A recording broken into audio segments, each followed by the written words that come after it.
कर्पूरगौरं करुणावतारं संसारसारं भुजगेन्द्रहार सदा वसन्तं हृदयारविन्दे भवं भवानी सहितं नमामि। बोलिए शंकर भगवान की जय। बोलिए हिंदू सनातन धर्म की जय। बोलिए शिव महापुराण की जय। देखिए साथियों, ये शिव महापुराण का 13वां अध्याय चल रहा है, जिसमें वटनाथ की उत्पत्ति का वर्णन किया गया है। आप ध्यानपूर्वक सुनिएगा, अपना और सुनने वालों का, जिससे कि उद्धार हो।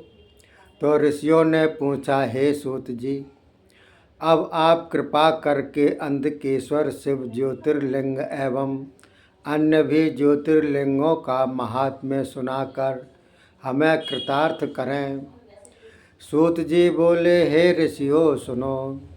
पूर्व काल में अंधक नाम का एक दानव हुआ है, जो कि समुद्र के किसी गड्ढे में रहता था। वह बड़ा बली था। अपने बल पराक्रम से उसने विश्व भर को अधीन कर रखा था। इससे सारा जगत दुखी हो गया। देवतागण अत्यंत दुखित होकर भगवान शंकर की अनेकों प्रकार की प्रार्थनाओं से संतुष्ट कर उन्हें अपना दुख सुनाया। तब भगवान शंकर देवताओं को विश्वास दिलाते हुए बोले, देवताओं, मैं अवश्य ही तुम्हें पीड़ित करने वाले उस दानव का संहार करूँगा। तुम लोग अपनी सेना लेकर उससे युद्ध करने को प्रस्थान करो। मैं तुम्हारे पीछे पीछे आ रहा हूँ। मेरे गण भी मेरे साथ होंगे। यह सुनकर देवता शिव आज्ञा से अपनी अपनी सेनाएं सजाकर उसके निवास स्थल पर पहुँच गए। देवताओं को आया जानकर वह दानव उस गड्ढे में से बाहर निकल आया। देवताओं ने उसके साथ बहुत ही भयानक युद्ध किया, जिससे वह अंधकेश्वर युद्ध से पीड़ित हो गया और अपने गड्ढे में पीड़ित होकर छिप गया। तब तो भगवान शंकर जी ने उसी गड्ढे में उसके शरीर में अपना त्रिशूल बांध दिया।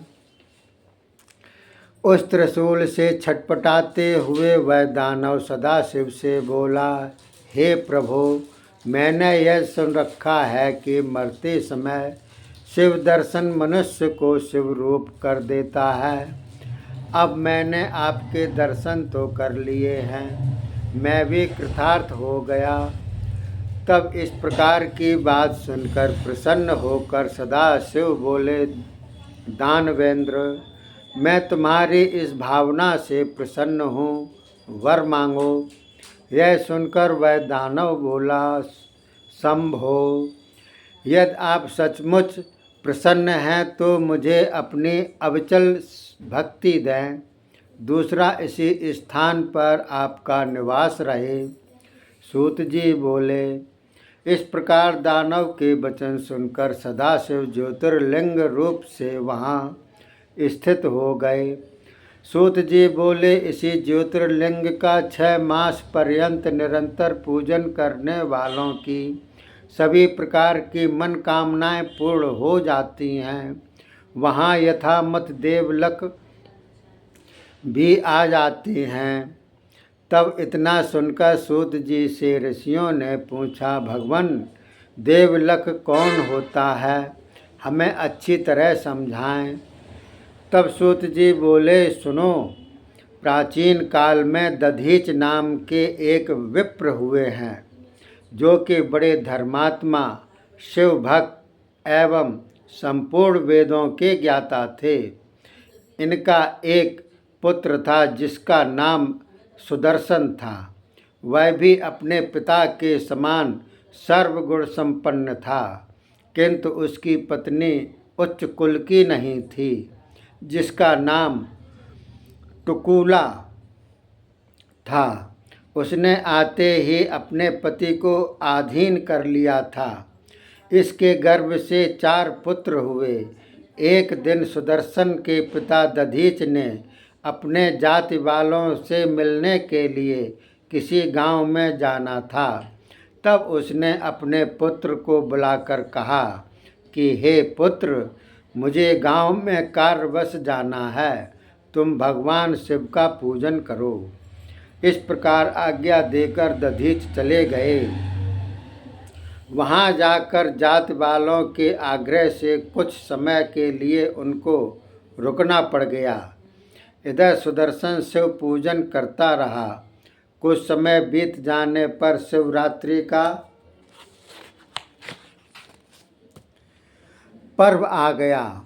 इस पवित्र पर्व को तो सभी नगरवासी उपवास के साथ किया करते हैं।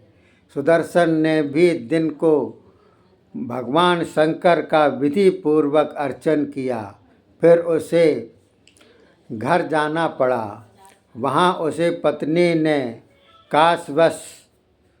कामवश कर लिया, जिससे वह पत्नी के साथ काम विलास करके शरीर शुद्धि के बिना ही शिव मंदिर में पहुँच गया। शिव पूजन करने लग गया। भगवान शंकर तो अंतर्यामी हैं। अप्रसन्न होकर बोले, हे अज्ञानी मूर्ख, आज शिवरात्रि का महापर्व है। ऐसे पर्व पर भी तूने स्त्री विलास करके अशुद्धि के साथ मेरा पूजन किया है। यह तो महान अनर्थ है। इसलिए मैं श्राप देता हूँ कि तुम मूर्ख हो जा।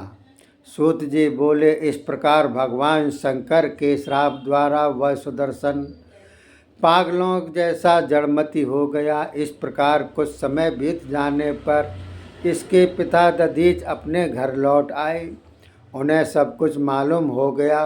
वे बहुत पछताकर बोले, इसने तो अपना क्या, अपने सारे कुल का अनुचित कार्य करके सर्वनाश कर दिया।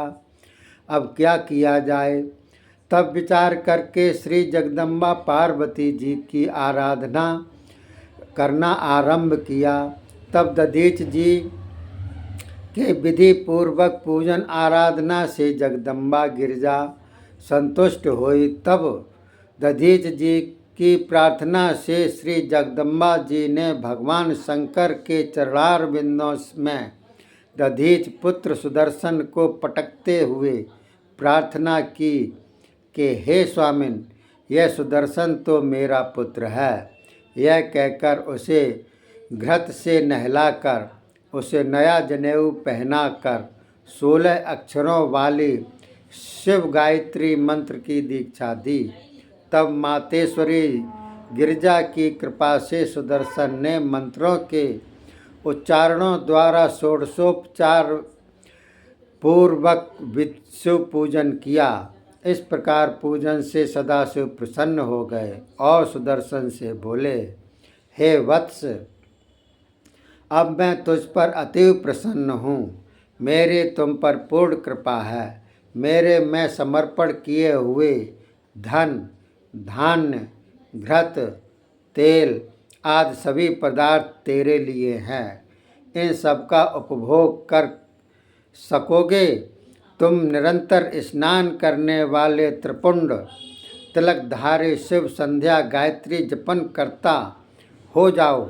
मैंने तेरे सभी अपराध क्षमा कर दिए।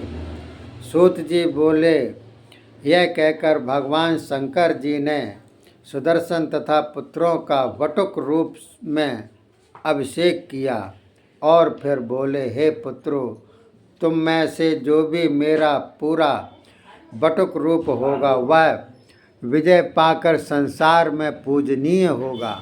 संसार में तुम्हारे पूजन करने वाले का मैं इतना आदर करूँगा कि तुम्हारा पूजन अपना पूजन मानूंगा।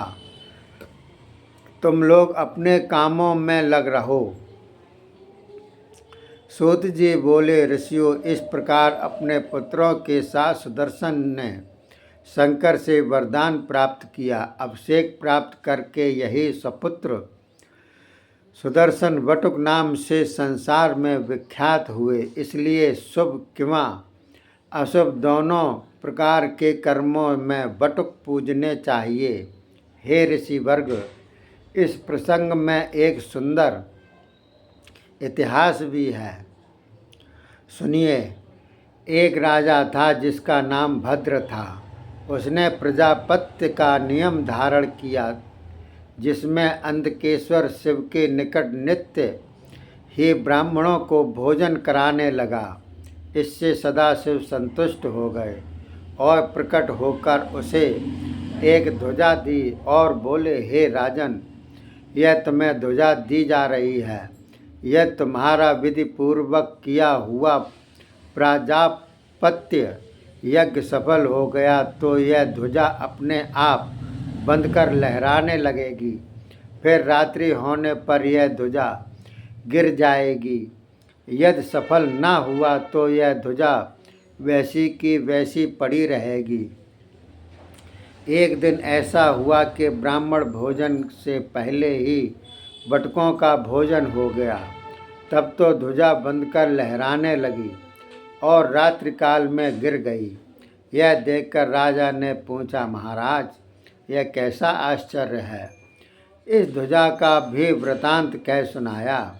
इतना सुनकर ब्राह्मण बोले, राजन, मातेश्वरी श्री दुर्गा के पुत्र बटुकनाथ का सबसे पहले भोजन हुआ है। इसी कारण मालूम होता है कि भगवान शंकर प्रसन्न हो गए। इस प्रकार सुनकर तथा देखकर वहाँ आए हुए ब्राह्मणों ने आश्चर्य किया और शंकर जी का यश वर्णन करने लगे। इस प्रकार बटुकनाथ की महिमा हुई।